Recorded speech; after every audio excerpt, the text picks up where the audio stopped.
দর্শক সবাইকে স্বাগত কঙ্কা প্রেজেন্টস টিভিএস লেটস কুকের আমাদের আজকের আয়োজনে। প্রতি পর্বের মতো আমি রুবাইয়া এসে থাকছি আপনাদের সঙ্গে এবং আমার সাথে থাকছেন একজন গুণী শেফ। ডেকে নিচ্ছি শেফ হাসিনা আনসারকে।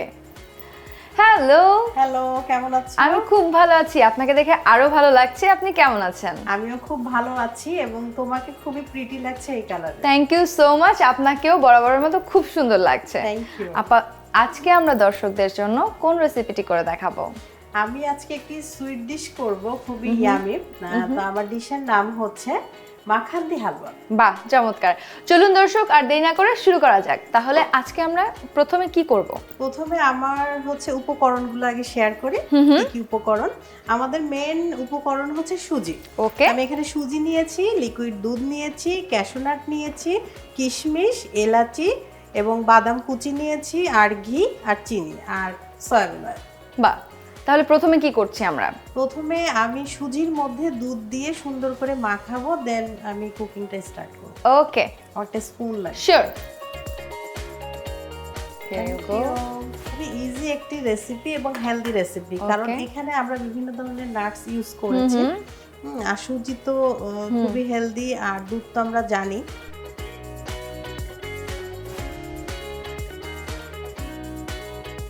দর্শক, ছোটবেলার একটা মেমোরি শেয়ার করি আপনাদের সাথে। আমি যখন ছোট ছিলাম তখন আমার আম্মু কিন্তু আমাকে সুজি খাওয়ানোর অনেক চেষ্টা করতো, কিন্তু আমার সুজি আসলে খুব একটা ভালো লাগতো না, যার কারণে আমি খুব বাহানা করতাম কেন আমার সুজি খেতে হবে, এটা না খেলে কি হয় না। আমার আম্মুর কথা ছিল সুজি হচ্ছে প্রচুর পরিমাণে পুষ্টিগুণ সমৃদ্ধ একটা খাবার এবং ছোট বাবুদের বেড়ে ওঠার জন্য এটা খুবই গুরুত্বপূর্ণ, তোমার এটা খেতে হবে। তো তখন থেকে আম্মু বিভিন্ন রকমভাবে আমাকে সুজি মেক করে খাওয়ানোর চেষ্টা করতো, কিন্তু আজকে হাসিনা আপার এই রেসিপি দেখে মনে হচ্ছে এটা আসলে অনেক ইয়ামি কিছু হতে যাচ্ছে, কারণ ইনগ্রেডিয়েন্টগুলো খুব ইন্টারেস্টিং লাগছে আমার কাছে। খুবই মজাদার হবে এবং মানে যে শুধু বাচ্চারাই না, মানে যে কোনো বয়সে কিন্তু এটা খাবে, কারণ আমরা এখানে বিভিন্ন নাটসের ব্যবহার দেখিয়েছি। আচ্ছা। আর আসলে সুজি যেটা তুমি বললে যে অনেক সময় কিন্তু অসুখ বিসুখ হলে, মানে অসুখের পরে যে উইক হয়ে যায় বা অসুস্থ থাকলে একটা দুর্বলতা থাকে, সেই সময় কিন্তু এই সুজিটা খুবই ভালো, রিকভারির জন্য সুজি খুবই গুরুত্বপূর্ণ। তা আমাদের মাখানো হয়ে গিয়েছে, এখন আমি হচ্ছে চুলায় চলে যাব। ওকে, সো আমাকে চুলাটা অন করতে হবে। হ্যাঁ, বাই দিস টাইম আমি আপনাকে আমাদের কনকা বার্নারটা অন করে দিচ্ছি। একদম ইজি, ঠিক আছে। So the place is yours. Thank you. No problem. প্যানটা প্রপার ওয়েতে গরম হলে আমরা স্টার্ট করব। জাস্ট কিছুই না, 1 মিনিটেরও কম সময় লাগবে আপনার এটা ফুললি হিটেড হতে, কারণ এটা কনকা চুলা। আর গ্যাসটা কিন্তু চারিদিক থেকে সুন্দর মতো ওঠে, মানে একদিকে কম আর একদিকে বেশি সেটা একদমই না। সো রান্নাটাও কিন্তু চারিদিকে সমানভাবে প্রপার ওয়েতে হিটটা আসে, একদম, যেটা পুরো সম্ভাবনাও থাকে। হ্যাঁ। এখন আমি হচ্ছে তেল এবং ইয়েটা দেব। আর একটা জিনিস আমি শেয়ার করতে চাই দর্শকদের সাথে, যে আমরা বাটার অথবা ঘি সরাসরি কিন্তু প্যানে দিব না, তাহলে বার্ন হয়ে যাবে এবং পুষ্টিগুণ নষ্ট হবে এবং বাজে স্মেলও আসবে। আমরা একটু অয়েলের সাথে এটা চুলায় দিব। Okay, let me hand over the oil for you. Thank you. Sure, no problem.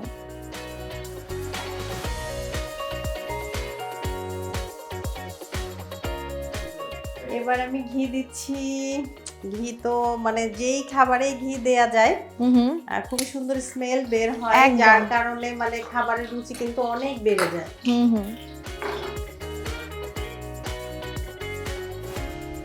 ছোট থেকে একটা জিনিস দেখতাম যে সবাই না গরম ভাতে ঘি খাওয়াটা খুব পছন্দ করে। হ্যাঁ, এটা কিন্তু আসলে হেলদি গরম ভাতে। আমার বাসায়ও এটা আমার আম্মা আমাদেরকে শুরুতেই যে ভাতটা মানে প্লেটে নেওয়া হতো, ওইটা ঘির সাথেই খাওয়া হতো এবং আমরা একটু লবণও নিতাম অবশ্য। ঘি আর লবণ এটা খুবই মানে ভালো লাগে। আবার ভর্তা যেমন হচ্ছে আপনার হচ্ছে আলু ভর্তার সাথে যদি তুমি ঘি দিয়ে ওটা খাও, ওটা কিন্তু অনেক মজা লাগে। হ্যাঁ, আবার করল্লা ভাজির সাথে ঘি, মানে যেগুলো ছোটবেলায় মনে আছে আমার, যে একবার আমাদের হচ্ছে পক্স বের হয়েছিল এবং আমার আব্বু যেটা বলতেন আম্মাকে, যে ওদেরকে ওই করল্লা ভাজির সাথে মানে গরম ভাতে ঘি দিতে, মানে প্রতিদিন আমাদের, থ্যাংক ইউ, প্রতিদিন আমাদের খাবারের তালিকায় এটা ছিল। মজাই লাগতো। ঘি একটা আসলে খুব মজাদার খাবার। আচ্ছা হাসিনা আপা, আপনি যে আমাদের কাছে প্রতিবার এত দারুণ দারুণ রেসিপি শেয়ার করেন, আপনার রান্নার রহস্য কি আমাকে বলেন তো একটু। ছোটবেলা থেকে আপনার রান্নার প্রতি আগ্রহটা কিভাবে আসলো? হ্যাঁ, এটা আসলে আমি যখন বড় হলাম আমার আম্মা এবং আমার বোনেরা আমাকে এটা বলেছে। আম্মা বলতেন যে আমি নাকি যখন অনেক ছোট ছিলাম, আমি মানে আমার পরিবারের ছোট মেয়ে, মানে বাবার আদরের রাজকন্যা, সব ভাই বোনের থেকে ছোট। তো যার কারণে একটু আদর বেশিই পেতাম। তো আমি আম্মার পেছনই ঘুরঘুর করতাম সারাদিন। তো আম্মা যখন রান্না করতেন, আমি নাকি যখন অনেক ছোট একটা মোড়া নিয়ে চুলার পাশে বসে জাস্ট শুধু দেখতাম, আমি কিন্তু বিরক্ত করতাম না, যে মা কি রাঁধছে কি করছে এটা জাস্ট দেখা। তো এভাবে যখন দেখতাম আমার আব্বু মাঝে মাঝে অনেক মানে বিরক্ত হতেন, বলতেন আমার মেয়ে তো কালো হয়ে যাবে, চুলার কাছে কেন রাখছো আমার মেয়েকে। কিন্তু আমাকে কেউ উঠাতে পারতো না, মানে এটা একটা আশ্চর্য। তো ওইটা আমার আম্মা বলে যে আসলে তুমি যে এরকম কিছু একটা করবা, রান্নার সাথে যুক্ত হবা, রন্ধন শিল্পী হবা, সেটা ছোটবেলা থেকে ওটা তোমার ভেতরে ছিল, যার কারণে পরে আর কি এটা প্রকাশ পেয়েছে। একদম, যে আসলে যেটা হতে চায় ছোটবেলা থেকে ওইটা বোঝা যায়। শিওর। তাহলে আমরা হচ্ছে এখন রান্নায় প্রথমে সুজিটা ঢেলে একটু নেড়েচেড়ে নিয়েছি, এখন চিনি দিব। চিনিটা অ্যাড করছি। চিনির পরিমাণ কতটুকু হবে আপু? চিনি আসলে সুজি যতটুকু চিনিও ততটুকু। আমি এখানে 1.5 কাপ মতো হচ্ছে সুজি নিয়েছি, তো আমি চিনিটাও 1.5 কাপই দিচ্ছি। আচ্ছা আচ্ছা। আর যদি হচ্ছে মানে মিষ্টি পাগল কেউ থাকে, মিষ্টি প্রেমীরা, তারা আরেকটু বাড়িয়ে দিতে পারে। আচ্ছা আচ্ছা।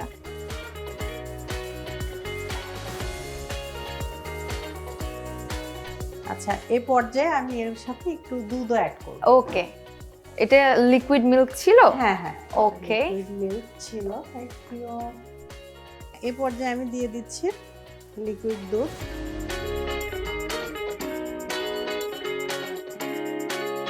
লিকুইড দুধের পরিমাণ কি আছে যে এতটুকু দিতে হবে? আসলে দুধটা সুজির সাথে খুব ভালো যায়, অনেকে ঘন দুধ করেও দেয়, তা আমি একটু লিকুইডই করেছি। না খুব বেশি ইয়ে না, যেমন 2 কাপ দেয়া যায়। ওকে, 2 কাপ যথেষ্ট, তাহলে এর থেকে বেশিও দেয়া যায়। মানে এটা জ্বালিয়ে জ্বালিয়ে ঘন করে তখন একটা টেক্সচারে নিয়ে আসা যায়।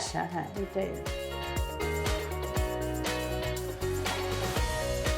আচ্ছা, এখন কিন্তু ঘন হয়ে যাচ্ছে, তো আমি একটু চুলাটা কমিয়ে দিচ্ছি যেন লেগে না যায়। হ্যাঁ, বাকি উপকরণগুলো আমি এখন অ্যাড করব। ওকে, আমি কি কাজু দিয়ে শুরু করব? হ্যাঁ, শিওর। এই যে, থ্যাংক ইউ। এখন আমি কাজুটা দিয়ে দিচ্ছি, আমি কিশমিশটা দিয়ে দিচ্ছি। কিশমিশ আসলে খুবই হেলদি। আমি এখানে 2টা এলাচ দিয়ে দিলাম। আমি সামান্য একটু মুখটা খুলে দিলাম, খুব বেশি খুলবো না, তাহলে আবার বিচিগুলো চারিদিকে ছড়িয়ে যাবে, গন্ধ হয়ে যাবে। হ্যাঁ। আচ্ছা, বাকি ঘিটাও আমি দিয়ে দিতে চাচ্ছি, কারণ সুজি রান্না মানে একটা ঘি ফ্লেভার। হ্যাঁ, ভালো লাগে এবং হেলদিও তো, তাই না? হ্যাঁ।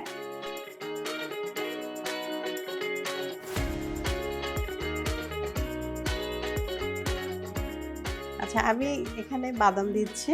দেখো, বাদামও কিন্তু শরীরের জন্য অনেক উপকার, অনেক উপকারী, হেয়ারের জন্য, স্কিনের জন্য, নখের জন্য। হ্যাঁ, আমাদের কিন্তু 3 থেকে 4টা বা 4টা থেকে 5টা বাদাম আমাদের খাওয়াই উচিত। একদম। দর্শক, এখানে কিন্তু আমরা দিয়েছি কাঠবাদামের গুঁড়া, তাই না? কাঠবাদামটা চপ করে কেটে নাও করে, হ্যাঁ, জুলিয়ান কাট করেছে।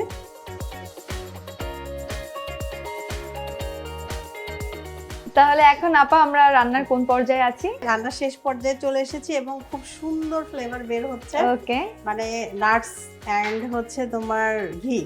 ওকে, এখন এই পর্যায়ে আমি চুলাটা অফ করে দিচ্ছি এবং এখন আমি সার্ভিং এর প্রিপারেশন। শিওর। আমি খুব সুন্দর একটা সুঘ্রাণ পাচ্ছি, যেটা আমার নাকে বাড়ি লাগছে এবং আমার মনে হচ্ছে যে আমি আজকে আসলে কালারটাও আমাকে খুব ইমপ্রেস করছে। সুজির কালারটা আমাকে খুব ইমপ্রেস করছে। এটা কিন্তু সেই হোয়াইট কালারটা নেই, এখানে এটা অফ হোয়াইট হয়ে গেছে, এটা ইয়েলো ভাব চলে এসেছে। আমি বেরে ফেলি। একদম।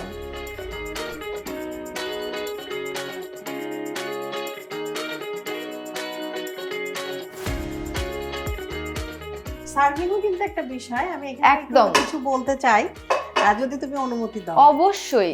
সার্ভিং বিষয়টা হচ্ছে মানে শুধু রান্না করলেই হবে না, যেমন ফ্রিজ আপ করতে হবে, ঠিক তেমনই কিন্তু টেবিলে পৌঁছালেও সেই সার্ভিংটাও হতে হবে মানে যেন লুক্রেটিভ। হ্যাঁ, অবশ্যই। এবং হাইজিন মেনটেন করে।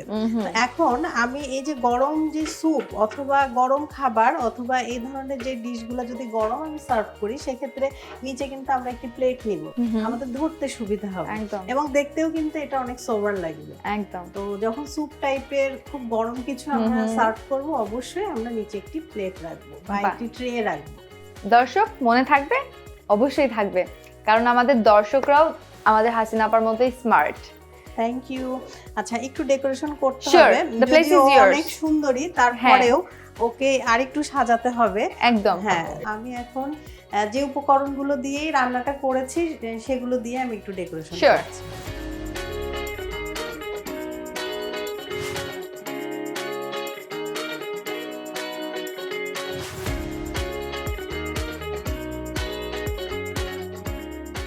তৈরি হয়ে গেল আমাদের মজাদার মাখান্দি হালুয়া। থ্যাংক ইউ সো মাচ আপা, আমি রিয়েলি গ্ল্যাড আপনি ছোটবেলার সেই উপকরণকে এত সুন্দর করে উপস্থাপন করেছেন আমাদের সামনে। আজকে আমি এটা ট্রাই করব এবং দর্শকদের সাথে শেয়ার করব। সো চলেন আমরা একটু ট্রাই করি। হ্যাঁ, সো তার জন্য কিন্তু আমি আগে থেকে প্রিপেয়ার হয়ে আছি, তা কি আপনি জানেন? ও ওয়াও, এটা তো দেখিনি, কোন ফাঁকে করলে? আমি একদম করে ফেলেছি একটা ফাঁকে, চুপটি করে। কারণ আমি যে সবসময় বলি হাসিনা আপার রান্না খুব মজা, আসলে কতটুকু মজা এটা আমি দর্শকদের সাথে না শেয়ার করলে দর্শকরা বুঝবে না। Thank you. আমি কিন্তু এখন জাস্ট আপনাদের সাথে একটু শেয়ার করতে চাচ্ছি আসলে এই জিনিসটা কেমন হয়েছে। সত্যিকারের এক্সপ্রেশন আপনারা আমার ফেসেই পাবেন। যেহেতু একটু গরম, আমি জানি এটা ফু দিতে হয় না, তারপরে একটু দিয়ে নিলাম।